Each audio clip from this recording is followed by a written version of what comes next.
Recording. Hey YouTube, I've stopped at a little parking area here. There's like a walking path that you can take from here back to the the Cowpens National Battleground. It's right next to this soybean field. It's a pretty place here. My wife and I used to come here walking a lot, and it's nice. It's a pretty good walk. It takes you about 20-25 minutes to get to the visitor center from this point. The way we walk. If you run, I'm sure it'd be quicker. But anyway, I was gonna do like a walk around of my motorcycle.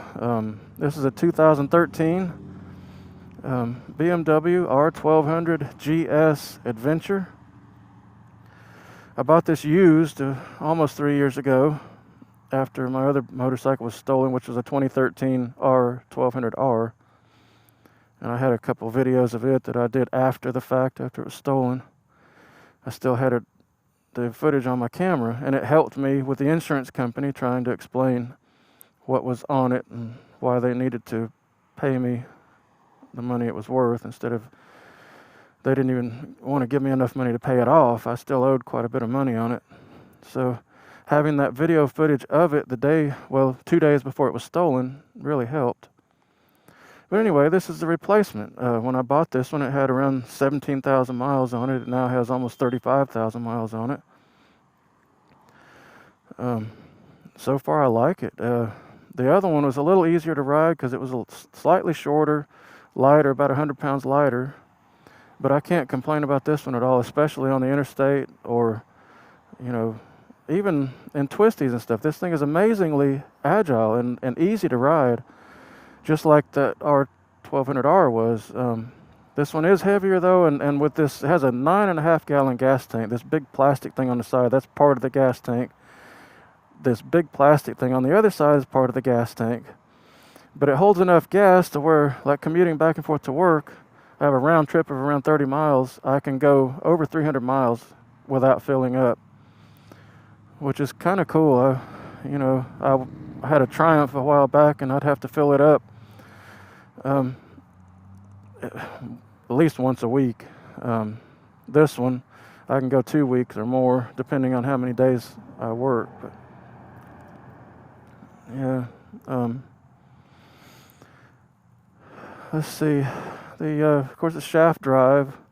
It's got a monoshock in the rear. One of the coolest features that I really fell in love with that R1200R, which the 2013 model year for the R model was the last one to have this telelever front suspension. There's a monoshock back in there, and this telelever connects to the front there and also connects back at the frame.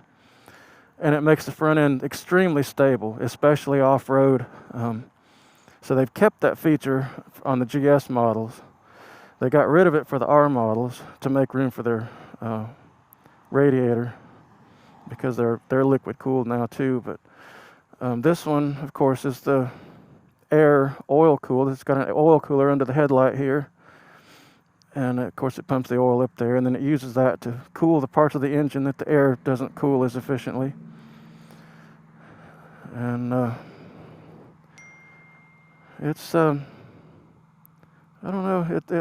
I really like it. I've gotten used to it. Even the extra weight. Once you get moving, once you get out on the road, you don't feel it. It just goes away, and the thing just floats down the road. This thing has better suspension than that R version did. Even though it's bigger and heavier, it's awesome to ride on the road. It's just crazy how easy it is to ride as for as big a bike as it is. Now, off-road, I've done a few modifications to it. You can see here a few places, and even here, those are my modifications where I dropped it off-road. Twice I've dropped it. That's the first day that I had it. I went off-road and thinking I was some kind of dirt bike master, and dropped it. It was embarrassing. First day I rode it, the first day I owned it. Since then I've dropped it again. So yeah, they're big.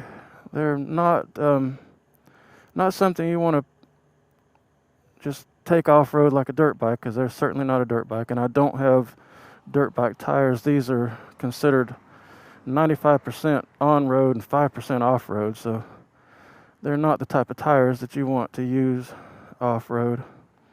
But it's plenty capable of going off-road. You just need to know how to ride it.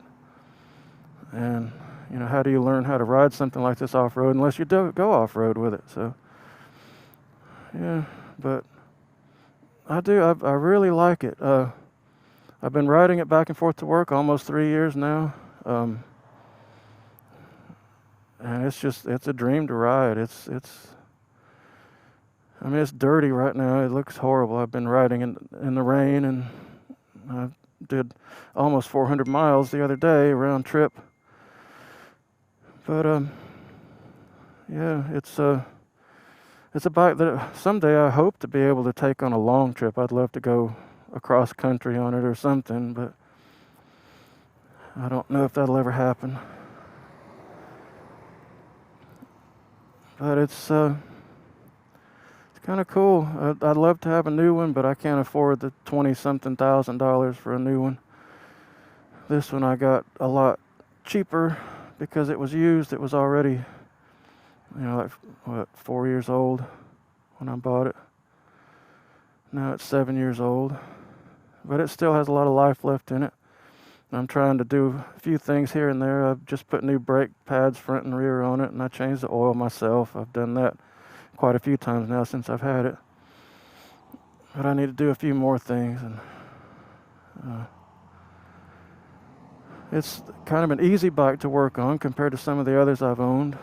Like checking the valves is easy because the heads stick out the sides, so the valves are simple to get to. Now, I don't know about putting new shims in there because the shims are very different than other motorcycles, but I can see how to do it. But checking them was easy, and I've checked them twice, and they're all within spec, so it's nice to be able to do that yourself.